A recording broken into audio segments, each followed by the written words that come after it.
Final interview at South by Southwest. Our next guests are here with a film that is hilarious, raunchy, and unapologetically explicit story of friendship and self-discovery that centers on four unlikely friends who embark on a once-in-a-lifetime international adventure and make time for an amazing WAP remix.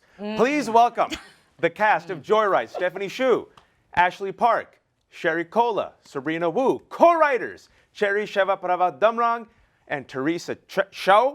Chow. Chow. Chow. Oh, so Like close. Oh, you like Chow. I was in the zone. And No, we're all just shook by cherries last night. You did that. I got it on point. I'm like, I got so confident. I'm like, I got humbled. Chow like shower. And making her directorial debut, Adele Lim.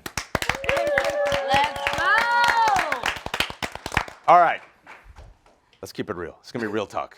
We're gonna lean in hard with the Asianness. All right, like Bernie back. I'm not here for any foolishness. Let's do real talk. I love these rules. We're a week out from this small little movie, Everything, Everywhere, All at Once, sweeping the Oscars. Absolutely. There was an actress who was nominated. I believe her name is Stephanie. And she's alive and well here. With Yeah, us. I'm here. I'm back. She hasn't slept in 6 months. It's fine. Just stay awake for 20 more minutes. When I was growing up in the 80s and 90s, we had Apu, who was a 2D cartoon voiced by a white man. We had, my parents had Peter Sellers in brownface for the movie The Party. We had 16 Candles. And we had Key, who was so talented in The Goonies and Indiana Jones, and he had to leave. And so we saw Asian excellence being recognized. And I just have to say, how did that make you feel, Adele, just watching that? Let's put Joy Luck Club right into that, you know, and we 92. Absolutely, and it blew the roof off the place, and we thought this is the beginning of seeing all these faces again and again. And what we've learned is that it's not just about one movie or two movies or a couple of TV shows. It is about us like pushing it every single time, and that's what we loved about Everything, Everywhere, All at Once, with Crazy Rich, with Fresh Off the Boat, with all these amazing shows coming out right now, and Steph being an Oscar-nominated actress out there representing. We want to make it the new normal, so we don't want our movie to be about like, having a seat at the table or being special. We just want this to be the new normal, us And here. this is a safe space for tears. We can cry, happy cries, happy tears here. And we'll also give a shout out to Better Luck Tomorrow, Saving Face. Each time those movies came out, all of us were like, this is the moment. We won't have to prove if we're mainstream. And then we have to keep proving it. And so Stephanie, I was asking this question. You weren't on the Twitters. But on the Twitters, when Jamie Lee won, we all loved on the Twitters. on the Twitters. Everyone was happy for Jamie Lee. Everyone was happy for Angela. But you have, I think we'd call it the Shoe Vibe, the Shoe Hive. I love being. So I love it. The Shoe Hive was in pain. So to the Shoe Hive, who said, "Man, she crushed it. She should have won." What do you have to say to your fans? Thank you, and I'm good. I'm happy. I feel. I mean, it's kind of like, I don't know, yeah. Well, you said it's a safe space to cry, and I feel like I cried all my tears on Sunday. Every close-up was to Steph, and I was like, she's getting another Oscar nom for this.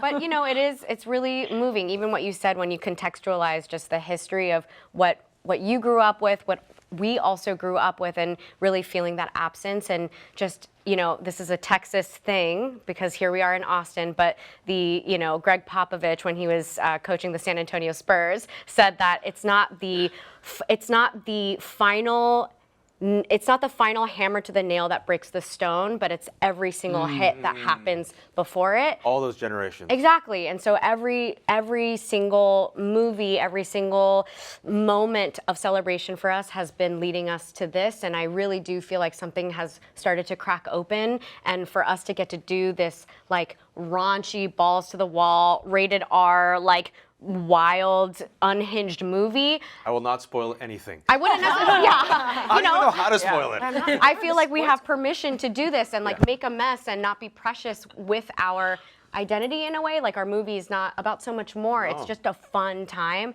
and we get to do it because of all the moments that have come before that have paved the way and now made space for us to just get to You wild said out. mess, and there's a quote, Adele, and because you've been in the game for a while, and you have earned this, and you co-wrote another small movie that you mentioned, Crazy Rich Asians. I think the kids have heard of it, but this movie in particular, you said it's quote, story with characters who look like us, and women who are messy and thirsty, but have so much heart. End quote. What does Joyride have that so many of these stories that Chipped Away didn't have? What is it about this one where we were able to flex fully? I won't say it's about another project not having it. I would say for this, I had Cherry, Chiva, and Teresa Shao. We've been friends for a very long time. We've all been coming up in the industry as TV writers, and we know what it's like. And that was a special thing we shared with our cast as well. These are characters that are like super fun, out there, ridiculous, messy. But a lot of times the narrative of the Asian woman is told through a different lens or an outsider lens where we're exoticized and fetishized. And this one, it's like, these are not our girlfriends. This is not how we hang.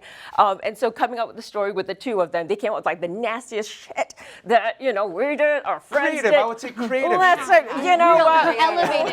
Yes. No, Yeah. Yes. Relatable, Yeah. nasty, think- creative shit. Yeah. Ashley called us sick fucks and Vanity Fair. So we'll take it. So, but that's But heartwarming as well. Absolutely. Heartwarming. Tear-jerking, outrageous, shocking, horrifying, but also, The Yeah. sick sensitive, fuck emotional. representation in this film. Yes. But there's the what I call the hallmark, because it is a comedy. It's a raunchy comedy. It's a sexy comedy. It's about friendship. And the hallmark of any good raunchy comedy is what I call the holy trinity of 3 H's. Just bear with me.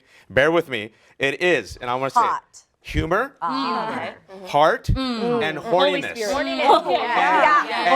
And you know who said that? That's a quote from Sherry.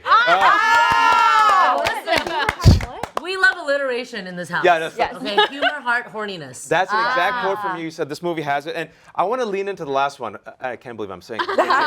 Horniness, if you will, because I think it's important. Talking about the legacy, Asians, especially Asian men, were utterly emasculated and desexualized.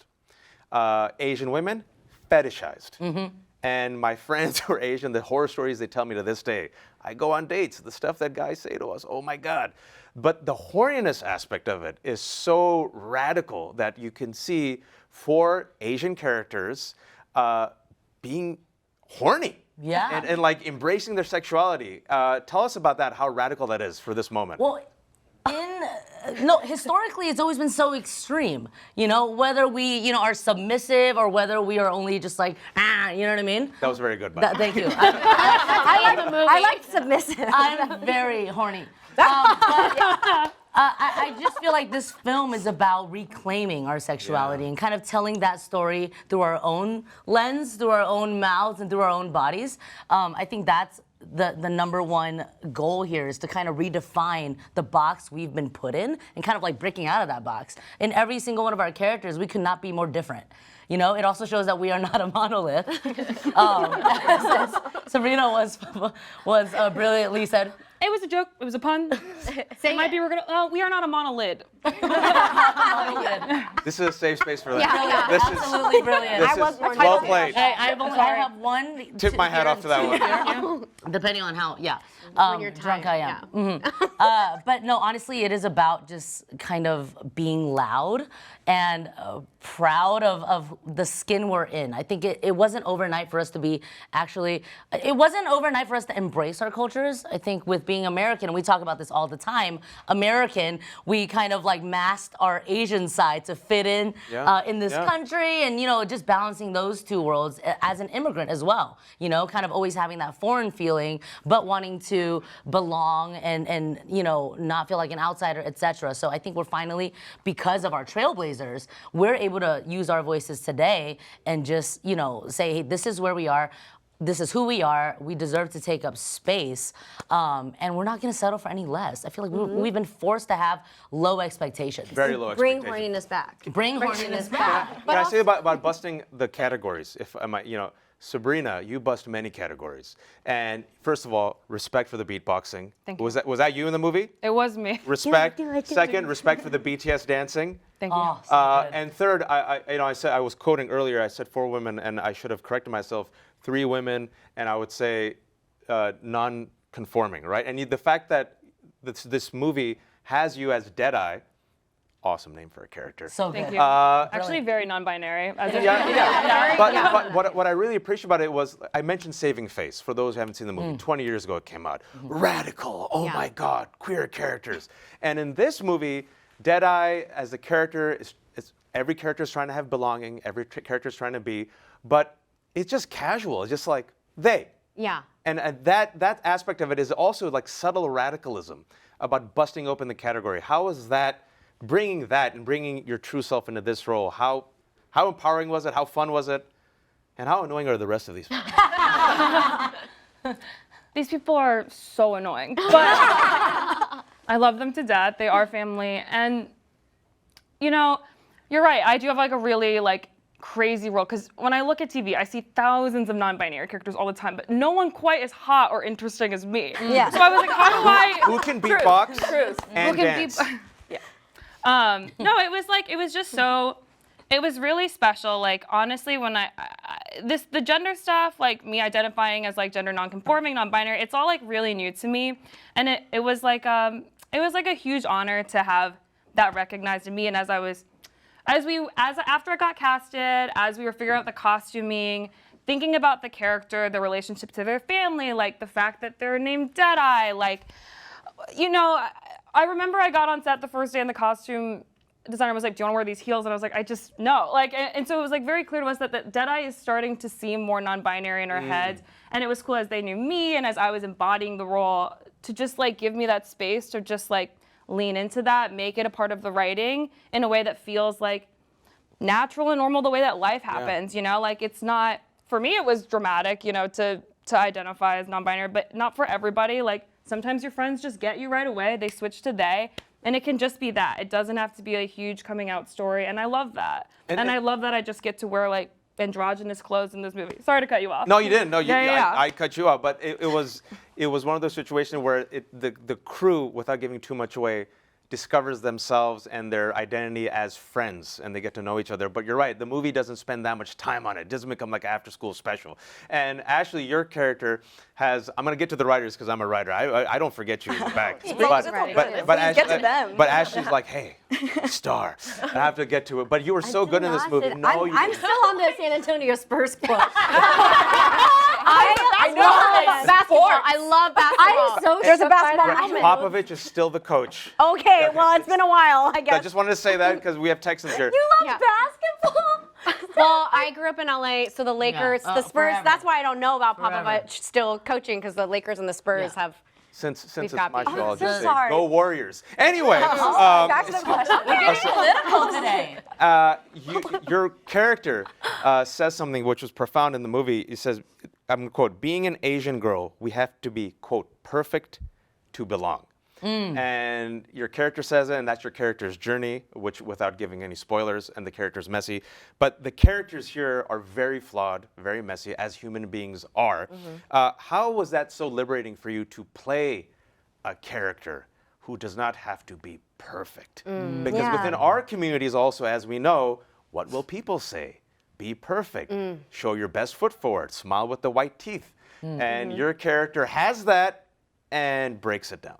Yeah, I think what I loved about this character so much, and we talked about a lot, is that we see her grow up, and she's come to a point now as an adult where she navigates it very, very well, as a lot of us do. That's probably why we're all here on this couch, you know? But I think what was cool is not only that we all got to play characters that were really fully fledged in dynamics and on a spectrum of ways that like we didn't even expect, but like we also got to be messy within I think some of the most beautiful scenes in this movie come out of like us being messy and figuring out stuff and like collaborating all together and not having to be like, okay, I know that the camera will be on me for 1 minute and I have to be here to support this person and this person and I'm not allowed to take up too much space. I'm not allowed to say exactly, how do I make it so everyone else is happy?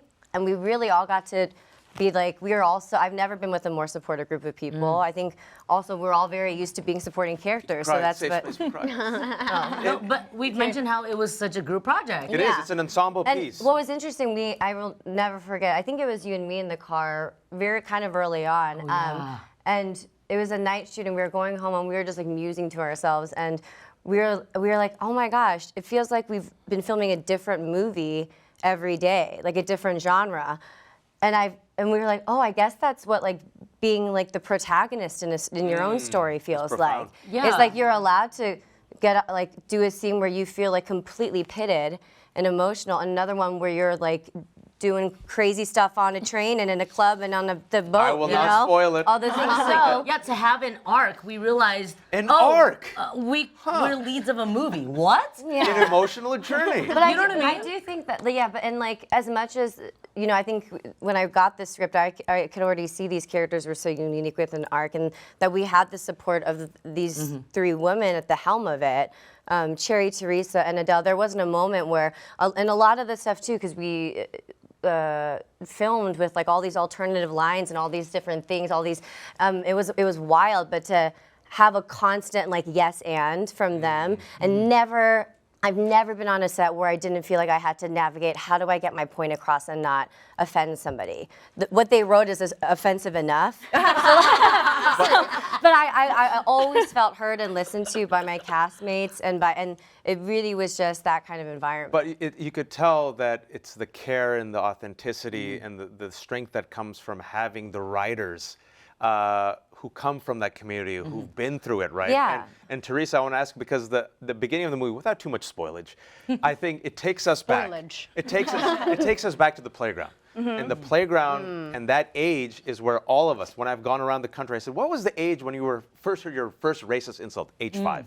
Oh shit. And that's most people. Yeah. And you see the two Asian American girls, and you see the white bully in White Hills, great name. and then Really on the nose. no, but I feel like what the movie does, it's a subversion which most people won't catch, is your character Sherry he just says, "Get the F out of my face." Yeah.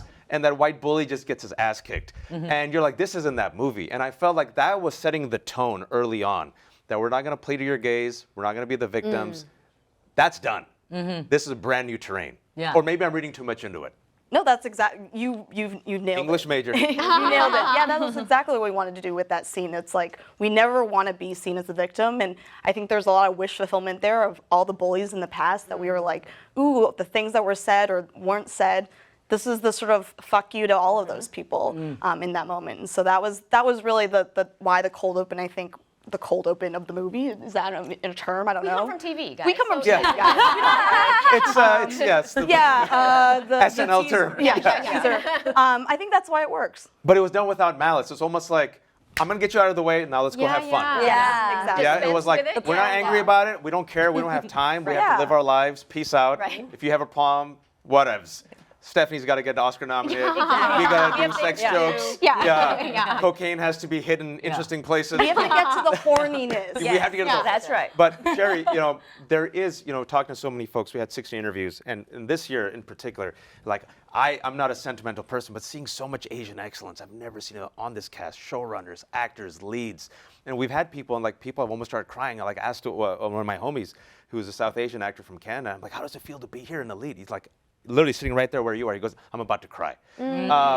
Because just connect the dots for people. When we grew up with that image, what that does to a kid. Yeah. Yeah, I mean, well, that's the thing. And when we grew up, I feel like there were so many less images, to look at. And for when there all were of us. images in comedy, we were the ones being laughed at. Yeah. Exactly. It was And- never for the benefit of our story. Yeah. It's never, and now, thank you for this year, thank you for the past couple years, that is all changing, and we just have so many more faces to look at now, and so many more people that, kids nowadays can aspire to. Like back in the day, I'll go to stand-up comedy, we had Margaret Cho, but now, that's it. Guys, that's it. And now just in the past couple years, hello, shout out to Sabrina, you know what I mean? Shout out to Sherry. Shout out to like all these people, they're coming up. Ali Wong, yeah, exactly. People we have in our movie, like Ronnie Chang. I know, exactly. Ronnie Chang, great There's role. so many people now that we can name as opposed to just having, oh my God, just the one. So, we're very I wish happy I had to more be able time to with do you, that. but you're too cool for school and you have to do more important things. I will say, with the minute I have left, I'm going to personalize it if you don't mind. Actually, I did my research. My daughter is 6 years old. South Asian girl, beautiful. Her name's Nuseba, cancer survivor, stage 4 liver transplant. She almost died 3 years ago. She's a live diva.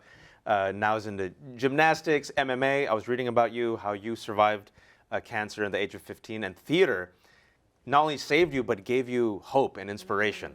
And so I hope you don't mind me asking, because I have a daughter, and I think about these things all the time. Images, Oh my representation. gosh, no wonder you're Will she so love herself? wonderful as an interviewer. The message to girls like my daughter, who don't see themselves, who don't hear themselves, to believe in themselves and to flex fully with their identity and their messiness. What do you have for us? Well, I think in particular for your daughter, especially too, like what an amazing champion of a person already. And I think that when you've been through, especially at a young age, that kind of shit, like real stuff, and you're able to overcome it, and when you're on the other side of that mountain, anything else that comes your way, you already know there's another side to that mountain, you know? So you have this sort of lens and perspective and this resilience that is absolutely, but incredible. And I think that also, for me, if I didn't enjoy doing this, if in my blood and bones it didn't bring me joy, not even just because the movie, you know, you believe in yourself when you are truly doing what you love to do. And sometimes it's hard, but when you surround yourself with good people, exactly, and you just have the best intentions, like I'm very moved by that. So, I'm out yeah. of time, but this is the last interview. They can't fire me. What are they going to do? I'm going to take my final 15 seconds, put on my Uncle Waj hat, and say the following. I've been in this game for a while. I'm 42 years old. We've heard humiliating things in my industry as well. We've been told our stories don't matter. We've been told our ethnic stories will never relate to the mainstream. No matter how much we try, we still get humiliated. We still strive. We still succeed. I have now kids. I tell them to be fully messy, lean into their Americanness. This country belongs to them. Like I said, I grew up with Apu. I grew up with jokes. I grew up as the punchline, the villain, or I was completely excised from the story. I'm 42, I got gray hair now. And I'm seeing this. I'm seeing a director, a writer. I'm seeing actors who look like me and my friends from the Bay Area. And if we can end on a note of sentiment, it gives me immense joy and pride. So I wish you success Ride. and happiness. Immense joy and ride. That's it. What- Joyride. This was our Thank first live you. interview, all of us Thank together you. Yes. in Thank person. so much. Thank you So so, special. Thank you. so much. Thank you for setting Wait, your and I'll tone. sneak in real fast, but Teresa has a catchphrase for our film, which I feel like is so good. We will bring dishonor to to us. you all. To us all. Yes. Yeah. And that, for those who know, Yeah. they know. Joyride is hilarious. It's scheduled for release June 23rd. You don't want to miss it. And it's premiering. Oh, you know what? July 7th. You know what? South by. You know what? Oh, Yeah. premiering tonight. Premiering tonight. Oh yeah. But you said, July 7th in theaters. July 7th in theaters. And premiering tonight. It's up. You go check out with an Austin crowd. That's it from South by Southwest Studio this year. It has been an amazing week. 60 plus interviews. What a great way to end it. You can watch all of our studio interviews on South by YouTube page at youtube.com/SXSW. I am your host, Wajat Ali. Thanks so much for watching, and I'm going to go fall asleep now. Thank you. Thank you.